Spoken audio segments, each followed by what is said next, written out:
बघा, गोरगरीब माणसाने या पतसंस्थांच्या वरती मल्टीस्टेटवरती विश्वास ठेवून आपली आयुष्याची पुंजी या पतसंस्थांमध्ये ठेवलेली आहे आणि आता त्या पतसंस्थांचं दिवाळखोरीत त्या पतसंस्था निघालेल्या आहेत।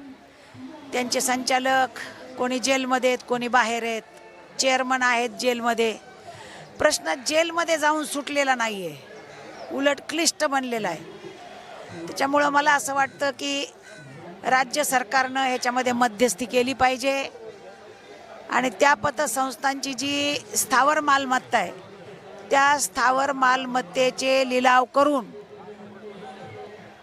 पतसंस्थेमध्ये ज्यांच्या ठेवी ठेवलेल्या आहेत, गोरगरीब कष्टकरी माणसाच्या, शेतकऱ्याच्या, वंचित उपेक्षिताच्या, त्यांना जसं जमेल तसं किमान एक आशा की काहीतरी मिळायला लागले असा एक प्रयत्न केला गेला पाहिजे।